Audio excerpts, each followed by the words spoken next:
Sanctus, Sanctus, Sanctus Dominus Deus Sabaoth. Salam jumpa kembali saudara-saudariku yang terkasih dalam Tuhan kita Yesus Kristus. Salam sejahtera untuk kita semua. Berkat Allah yang Maha Kuasa senantiasa menyertai kita.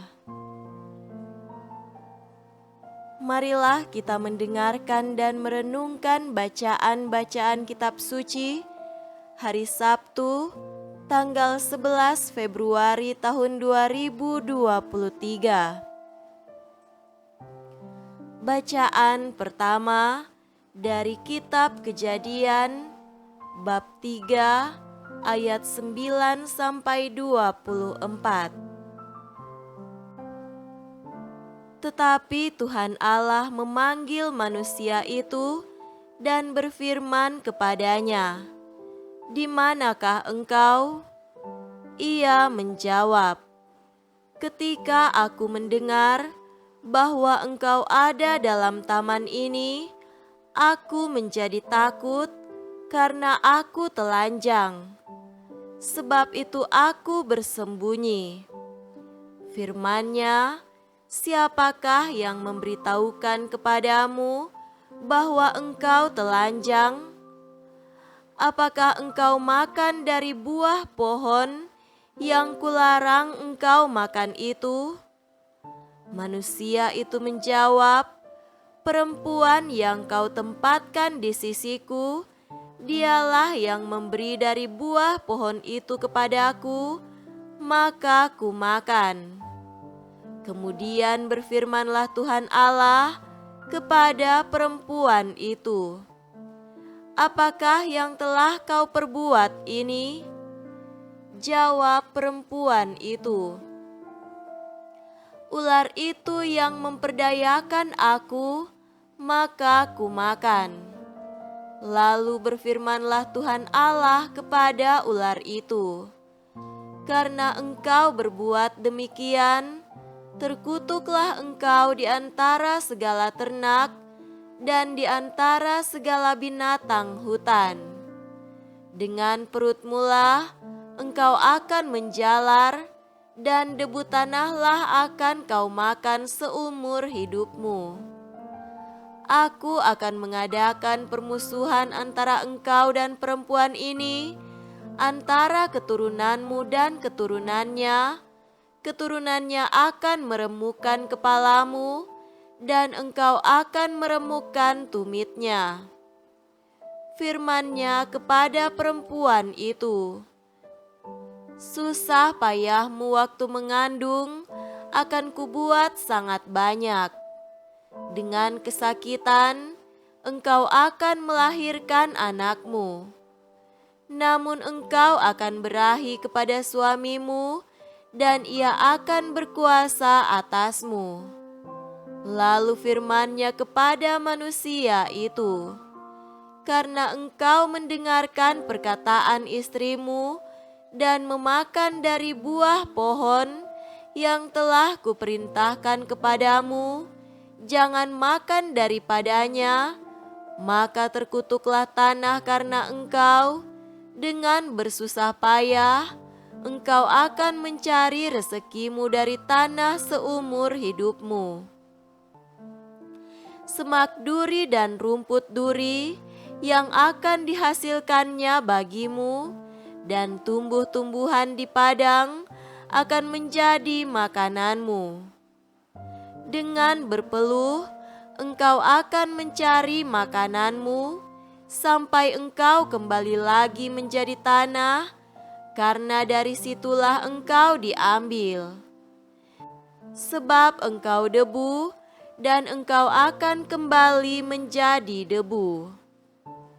Manusia itu memberi nama Hawa kepada istrinya, sebab dialah yang menjadi ibu semua yang hidup.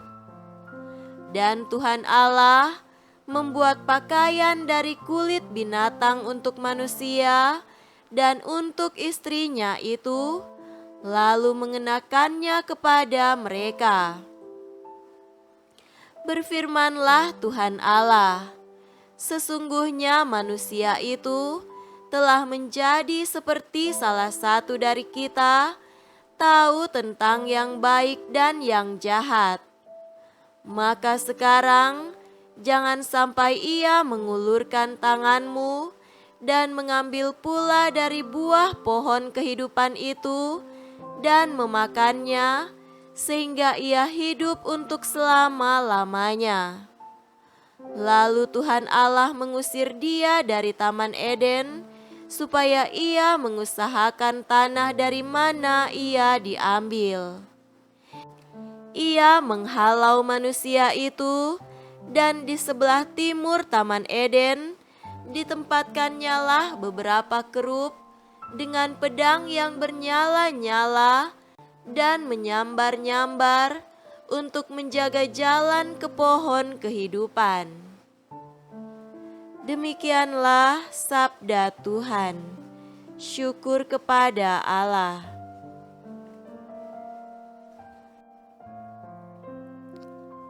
Semoga Tuhan beserta kita sekarang dan selama-lamanya.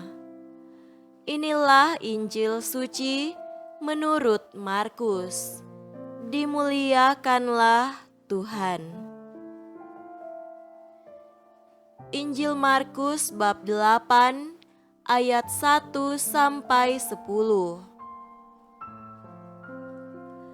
Pada waktu itu, ada pula orang banyak di situ yang besar jumlahnya, dan karena mereka tidak mempunyai makanan, Yesus memanggil murid-muridnya dan berkata, "Hatiku tergerak oleh belas kasihan kepada orang banyak ini.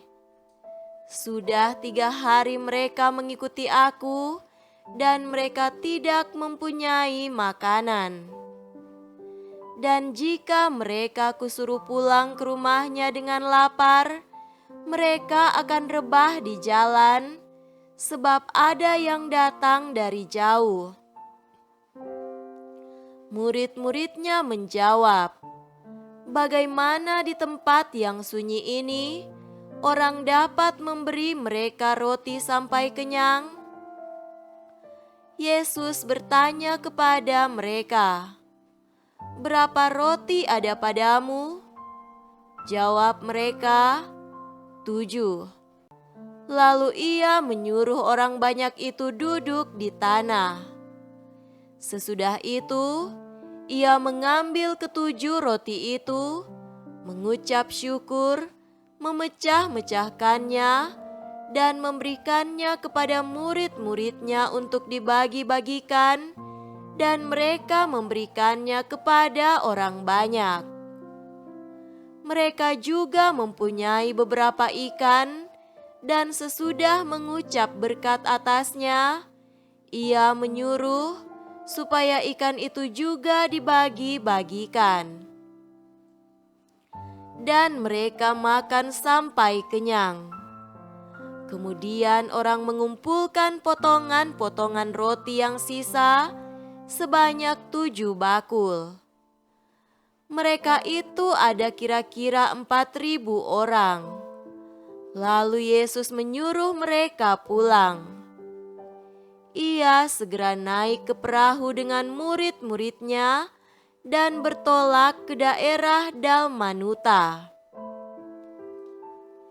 Demikianlah sabda Tuhan. Terpujilah Kristus.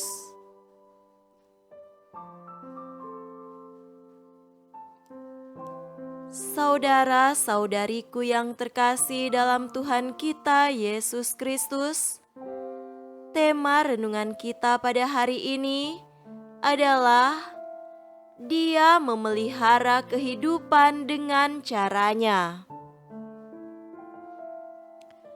Betapa besar belas kasihan di dalam diri Yesus. Dia sangat mudah digerakkan oleh belas kasihannya untuk melakukan sesuatu.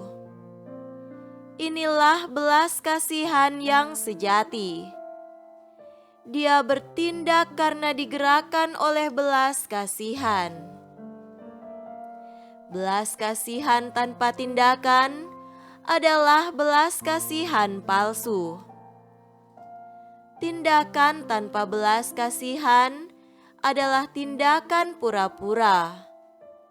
Belas kasihan Yesus juga tidak hanya mencakup keadaan rohani dari umatnya saja.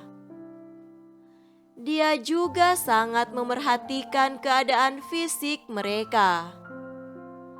Tuhan Yesus tidak hanya sedih melihat kedegilan hati atau kebusukan nurani orang-orang Israel saja.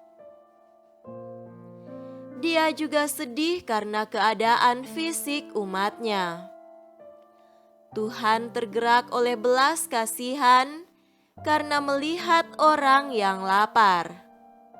Di manakah belas kasihan kita? Tindakan apa yang kita lakukan karena didorong oleh belas kasihan itu? Kita perlu belajar menyesuaikan hati dan perasaan kita untuk selaras dengan hati dan perasaan Yesus Kristus. Ketidakmengertian para murid harus menjadi bahan renungan bagi kita sekalian. Apakah kita lebih baik dari mereka? Betapa sering kita melangkah dalam hidup dengan penuh kegentaran karena takut tidak ada roti.